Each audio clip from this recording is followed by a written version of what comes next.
Dan aku, Apiatur Rahimah, mahasiswa aktif di S1 Perbankan Syariah. Kita bakal ngapain nih kita lihat?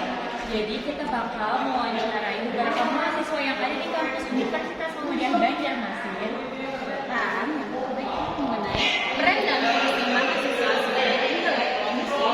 Lalu yang kedua, pasti teman-teman mahasiswa sebagai SJW. Lalu kita bakalan nanya juga gimana sih menghidupkan budaya diskusi di lingkungan kampus UMU. Tahu kalau banyak banget mahasiswa di sini. Lalu yang terakhir tuh gimana ya pendapat mereka kira-kira tentang mahasiswa yang lebih memilih untuk menjadi mahasiswa dulu. Yuk kita simak, check this out.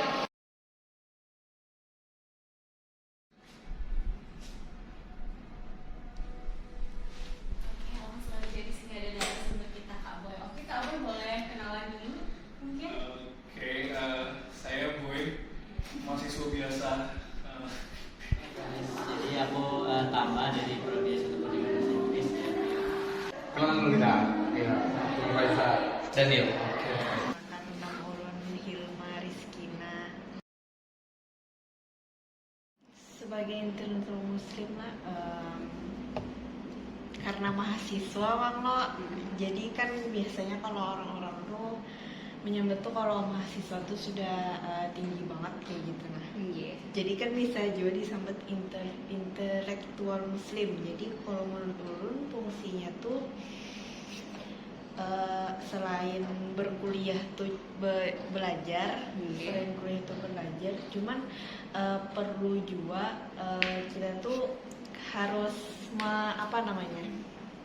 mengamalkan apa yang dipelajari kayak gitu. Nah, jadi dianukan itu ilmunya tuh di orang sekitar. Jadi kadang mesti seseorang kayak itu tuh cuman belajar aja gitu.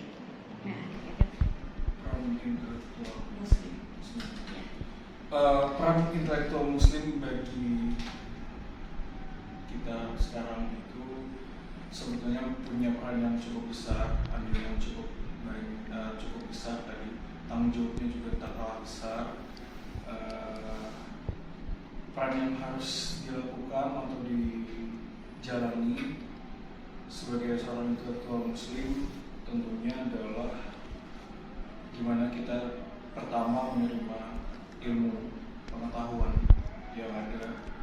Setelah menerima, kita mengembangkan ilmu yang ada dan juga menyebarluaskan tiga peran itu yang sebetulnya harus dilakukan saat ini oleh intelektual muslim. Kalau menurut aku aja di sini ya, kita sebagai mahasiswa kita harus bisa berhasil membawa perubahan, entah perubahan itu ke arah yang lebih baik atau sebaliknya itu kan.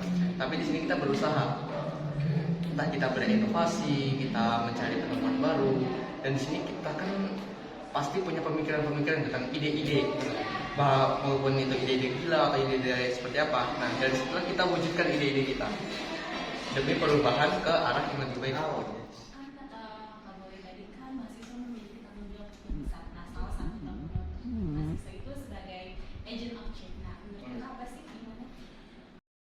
Ya betul, salah satu tanggung jawab atau peran mahasiswa sebagai itu adalah sebagai agent of change, di mana seiring berjalannya waktu, zaman akan sering berkembang, semua hal yang berkaitan dalam kehidupan itu akan selalu berkembang gitu ya, dan tentunya perlu peran dari masyarakat itu sendiri, khususnya para mahasiswa.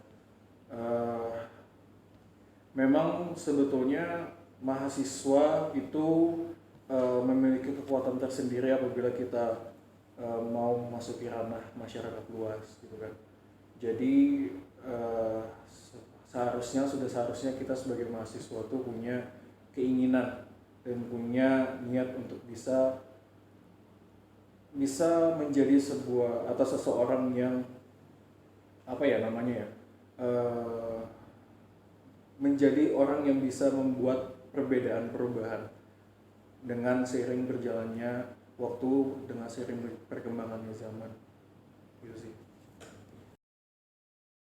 Kalau diskusi itu menurut gue mungkin kita tuh kayak misalkan ada di mana kayak gitu kan, entah di kantin atau di mana. Kalau menurut gue tuh dari seorang tuh, nah tiba-tiba bertanya kan biasanya kalau kita nih kan jarang lah, perasa ulun orang-orang sini tuh jarang kalau ibaratnya tuh kayak jutek tuh jarang kayak gitu. Nah mau aja walaupun kada kenal kayak gitu kan jarang. Kalau menurut ulun tuh inisiatif dari diri sendiri orang lain kayak gitu. Nah kayak menegur orang lain, mendahului orang lain tuh, karena kadang biar bigaan kalau kita kada ada inisiatif orang kada mau juga kayak itu herani seorang kayak gitu.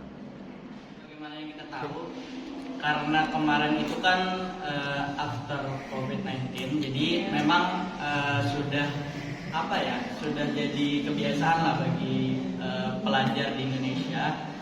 Jadi karena terbiasa online nih, jarang ketemu, jadi kayak ngumpul-ngumpul jarang banget kayak gitu, apalagi bahkan sampai diskusi. Nah, jadi mungkin cara yang paling efektif menurut saya ya itu sih, mengangkat topik yang menarik. Nggak mesti harus soal pendidikan atau mungkin pembelajaran sehari-hari, tapi bisa juga dengan hal-hal yang sehari-hari aja, kayak mungkin ini ada isu hangat nih di tempat sekitar kita. Nah, gimana caranya kita bisa untuk mengangkat isu itu, kemudian mendiskusikannya apa sih yang salah atau mungkin apa solusinya dan lain-lain. Nah itu memang agak susah sih, tapi itu harus mulai dikembangkan. Iya, dari hal-hal yang kecil aja, contohnya di kelas mungkin buat grup per kelas 4 orang 3 orang, kemudian ke skala yang lebih besar lagi ke universitas, ke fakultas, mungkin seperti itu sih, dari perlahan dari bawah. Jadi saya sendiri tuh pura-pura ya, kuliah rapat. Nah, jadi mungkin menanggapi masalah kupu-kupu atau kuliah pulang, sebenarnya itu rugi di mahasiswanya kayak gitu. Kenapa? Soalnya saya berpikir kalau saya kuliah 4 tahun, saya cuma kuliah pulang belajar di kelas kayak gitu aja selama 4 tahun. Nah, apa yang saya dapat kayak gitu? Karena kan kita realistis aja nanti di tempat pekerjaan banyak orang-orang yang lebih kritis lagi. Kita bersaing dengan di universitas aja nih, mungkin kita masih belum bisa bersaing. Bagaimana kita bersaing pun di luar nanti. Nah, soft skill itu nggak bisa kita dapatin pada saat perkuliahan sehari-hari. Jadi ya mungkin orang beda-beda ya. Kalau saya sendiri sih gitu sih nangkapnya. Jadi biar kuliah saya 4 tahun ini nggak rugi ya. Kemudian biar ada manfaatnya juga. Jadi saya kurang setuju sih sama mahasiswa yang kupu-kupu kayak gitu. Iya. Kalau menurut Mas dulu gimana nih? Saya sih gimana sih ya, kupu-kupu itu langsung seperti orang yang introvert gitu, sia-sia kan ya. Kita ini kan mahasiswa, terus kita di sini kan juga tentang kampus merdeka gitu kan. Nah, kita kan diberi kebebasan. Jadi gunakanlah kebebasan kita untuk mengembangkan diri kita, baik bukan menjadi yang mahasiswa kuliah rapat biasa itu kan, tapi kita jadi mahasiswa yang berinovasi, inovasi ke arah yang lebih positif demi kemajuan bangsa kita gitu. Bisa melalui organisasi kayak PKM atau bisa kita ikut PKM, ikut lomba-lomba. Jadi nggak cuma kuliah pulang, ngabisin duit. Kak Boy ini kan termasuk mahasiswa yang cukup aktif. Siapa sih yang nggak tahu Kak Boy kan di lingkungan kampus Prasma nih. Nah, penasaran deh, gimana sih tanggapan Kak Boy tentang mahasiswa tipe kupu-kupu ini? Kuliah pulang gitu Kak, gimana nih tanggapannya? Gimana ya, aku soalnya kupu-kupu juga guys, jadi Kamu kan lama lumayan aktif loh di Ya, ada kayak pasti terlibat.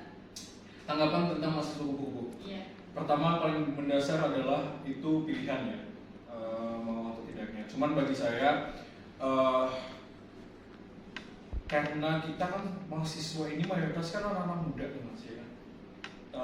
Dimana kan sering tuh dengar istilah yang bilang kalau misalnya masa muda itu cuman bisa atau cuman lewat 1 kali aja, ya kan? Makanya di masa muda tuh explore-lah diri kalian masing-masing. Carilah hal apa yang mungkin bisa berdampak meningkatkan kualitas diri, gitu kan? Jadi ya di masa muda khususnya mahasiswa sedang jadi mahasiswa kayak gini tuh sebetulnya jadi panggung buat bisa cari ya mungkin cari identitas diri gitu kan, mencari hal apa yang mungkin bisa berdampak kebaikan positif bagi diri sendiri, lebih-lebih buat masyarakat atau ruang lingkup yang lebih besar kayak gitu. Jadi tanggapan saya sih sebetulnya disayangkan banget sih sebetulnya ya, kalau misalnya mahasiswa sekarang itu dia tuh orientasinya hanya kuliah, setelah kuliah pulang, habis itu besoknya kuliah lagi, terus pulang lagi gitu. Jadi nggak ada nilai plus sebetulnya, nggak ada jualannya, nggak ada yang dijual lah, bukan nggak dijual, nggak ada yang dijual dari dia, dan apa yang didapat dari dia setelah lulus nanti itu nggak bakal jauh beda. Maksudnya gini, mahasiswa yang kupu-kupu dengan mahasiswa yang kuliah rapat atau pura-pura, itu nanti kan pada saat lulus dia akan mahasiswa yang pura-pura akan mendapatkan apa yang didapatkan oleh mahasiswa kupu-kupu juga, ya kan? Karena dia di kuliah kan dia pada saat di kampus kan dia kuliah juga, gitu kan? Belajar juga, ikut belajar juga, gitu kan? Sama kok dengan mahasiswa yang kupu-kupu juga kan kayak gitu kan konsep dari mahasiswa yang kupu-kupu tadi. Nah tapi positifnya atau lebihnya adalah nilai plusnya kalau buat yang memang sering ikut event atau ikut organisasi, ya dia akan banyak mendapatkan yang lebih lagi kayak gitu sih. Itu sih, jadi ya jangan disia-siain lah.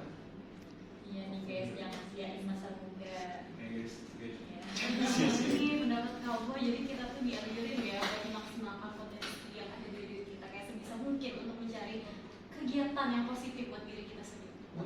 Betul. Karena izin nambahin ya. Iya, Karena apa ya? Banyak hal tadi kan yang saya bilang tadi itu, banyak hal yang bisa kita dapetin, ya kan?